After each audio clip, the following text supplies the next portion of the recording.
Salut, je m'appelle Lisa et j'ai 17 ans. J'ai eu une histoire incroyable et je veux vraiment partager avec vous.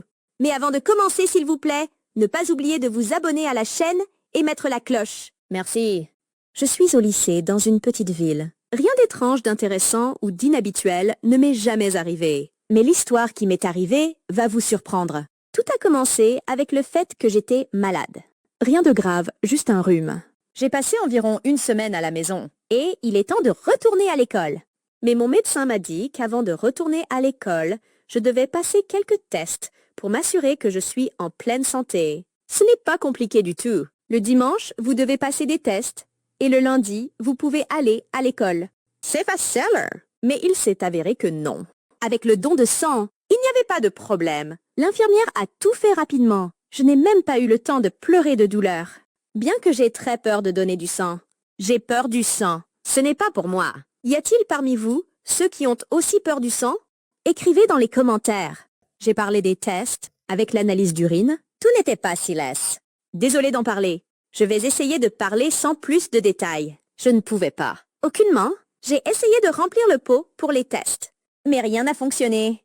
J'ai bu un verre d'eau, puis j'en ai bu un autre. Mais non. Ma vessie a décidé de se tester pour la force. Les gars, j'ai bu environ 2 litres d'eau, mais rien. Fantastique! Quand vous avez vraiment besoin, vous ne pouvez pas aller aux toilettes. Je ne vais pas à l'école à cause de ça? Bien sûr que non. Lundi, je suis allée à l'école.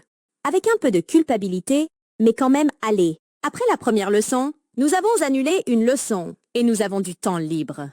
Je voulais le garder seul, pour être honnête. J'étais frustrée de ne pas pouvoir passer le test. Quand tout le monde est sorti de la classe, j'ai sorti mon livre préféré et une boîte de jus de pomme.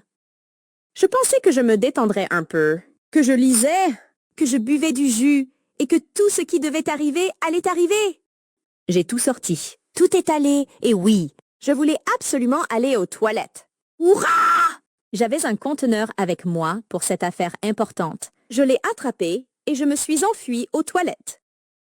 Après un moment, je suis revenue avec mon trophée en main. Et seulement, je voulais mettre mon analyse dans mon sac à dos.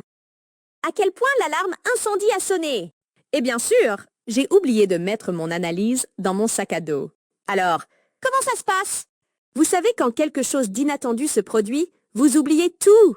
Et si vous avez aussi peur, alors c'est tout. C'est ce que vous faites. Par exemple, vous faites quelque chose, puis vous êtes brusquement distrait et tout. Tu abandonnes ce que tu faisais et tu l'oublies. C'était comme ça avec moi. J'y ai déjà pensé dans la rue, mais rien. Il n'y a personne à l'école. Personne ne sait ce que c'est. Je retournerai rapidement au bureau après l'alarme et récupérerai mes affaires. 20 minutes plus tard, l'administration de l'école nous a dit que c'était une fausse alarme. Un élève l'a fait et ce tyran attendait une punition sérieuse. Dès que l'administration saura qui c'était, je suis retournée dans un bureau vide pour mes affaires. Et vous ne croirez pas ce que j'ai vu. Un gars de la classe parallèle était assis dans le bureau. Et il avait un verre dans ses mains avec mon analyse. Mais le plus choquant est que le verre était vide. Oh mon Dieu! C'est pas possible! Que se passe-t-il ici? Je me tenais devant lui et je ne pouvais pas dire un mot! Pourquoi a-t-il fait ça? Que va-t-il se passer maintenant? C'est ton jus? Oui. Tu ne sais même pas comment tu m'as aidé. Grâce à toi et à ton jus, j'ai gardé mon honneur. Merci. Je ne savais pas ce qui se passait. De quoi parle-t-il? Pense-t-il avoir bu du jus? Pas ma pisse. S'il te plaît, mais je ne comprends pas de quoi tu parles, pour être honnête. Désolé. Où sont mes manières? Je m'appelle Adrian et je suis ravi de te rencontrer. Mais pourrais-je t'expliquer, ce n'est pas ici ou maintenant?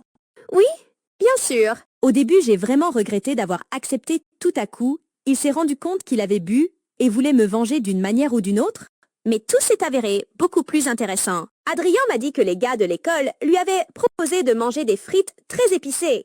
Aucun d'entre eux n'a pu manger plus de 2. Adrian a accepté. Après tout, les garçons aiment faire quelque chose pour un différent. Êtes-vous d'accord avec moi? Quelle est la chose la plus inhabituelle que vous avez fait sur le différent? S'il vous plaît, écrivez dans les commentaires. Adrian a donc tapé dans sa main autant de chips que possible et les a mangés. Et le cauchemar a commencé.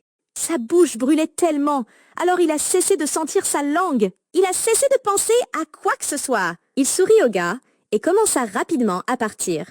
Bien sûr, tous les gars ont été surpris de voir comment Adrian est cool. Mais Adrian ne savait pas quoi faire avec cette douleur dans la bouche. Il y avait une alarme incendie devant lui et il l'a pressée pour que tout le monde quitte l'école jusqu'à ce qu'il puisse trouver quelque chose à boire et soulager sa douleur. Il ne voulait pas que ses amis le voient. C'est pour ça que j'ai appuyé sur l'alarme. Et il a couru dans le premier bureau qui était ouvert. Et comme vous l'avez compris, c'était un bureau avec mes affaires. Il a vu une boîte de jus sur la table et un verre avec mes analyses. En couleur, il ressemblait à du jus. Par conséquent, il n'a pas hésité à boire. Mais à cause des brûlures à la bouche causées par des chips épicés, il n'a même pas réalisé qu'il avait bu. Il n'a tout simplement pas goûté. Vous imaginez? C'est pourquoi il m'a accueilli si calmement et m'a remercié. J'ai ri follement quand il m'a tout raconté. Et j'ai promis que je ne dirais à personne qui a déclenché l'alarme incendie. On a passé une bonne soirée ensemble. Et vous savez quoi? On se voit depuis 1 an. Oui, je sors avec un gars qui a bu mon pipi, mais je ne lui ai jamais dit ça. Vous pensez que je devrais lui dire?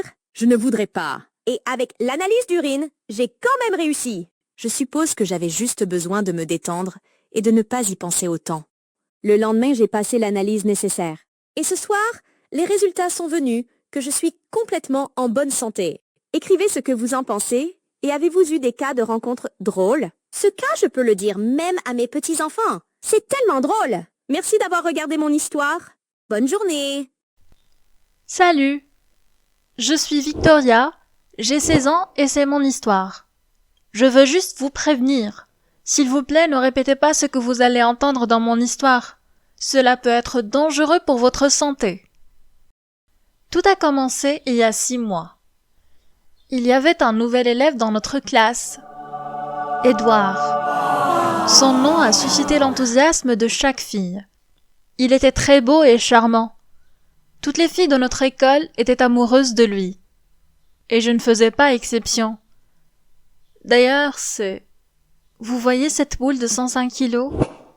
Oui, j'étais grosse. D'accord, j'admets que j'étais très grosse. Les gars de la classe sont habitués à moi et m'ont appelée mignonne grosse. Et cela ne m'a pas dérangée, j'ai même aimé être une jolie grosse. Tout a changé quand j'ai entendu les filles parler dans le vestiaire. Arrête, tu n'es pas grosse.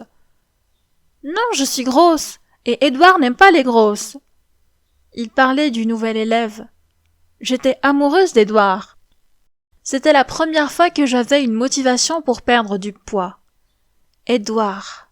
Je rêvais de lui, mais j'avais peur de lui parler. Il est si beau. Et moi, j'étais comme une boule. Il a été décidé que je devais perdre du poids pour le bal d'été à l'école. Je pensais qu'il tomberait amoureux de moi si j'étais maigre comme les autres filles. Et j'ai commencé à travailler sur moi-même. Je ne mangeais pratiquement plus rien. Dans mon alimentation, il y avait des algues, des légumes et des yaourts. Je voulais vraiment manger. Mais Édouard était plus important. À ma malnutrition, j'ai ajouté l'activité physique. Et le résultat n'a pas tardé à venir. Le poids a commencé à disparaître. La malnutrition, l'exercice et le stress ont donné des résultats. J'ai rapidement commencé à perdre du poids. J'ai perdu 50 kilos en 6 mois. Oui, c'était incroyable. Mais les gars, mon corps a échoué. Mes cheveux ont commencé à tomber, mes ongles ont commencé à se briser. J'avais mal aux articulations.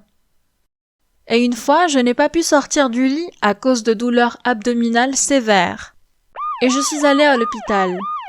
J'avais l'air mince et belle à l'extérieur, mais j'ai acquis une grande variété de maladies et de problèmes. J'étais brisée. Soudain, Édouard entre dans ma chambre. Il s'avère que son père travaille ici, et il a appris qu'une fille de sa classe est arrivée ici. On a commencé à discuter avec lui. « Pourquoi tu ne m'as jamais rien dit ?»« J'avais peur de te parler. Je pesais 105 kilos.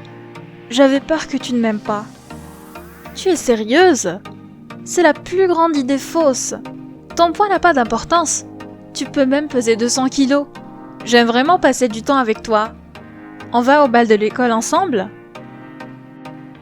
Il s'avère que mon rêve aurait pu se réaliser si j'avais trouvé le courage de parler à Édouard. Je n'avais pas besoin de souffrir autant. Je devais être plus audacieuse et ne pas écouter la conversation des filles dans le vestiaire.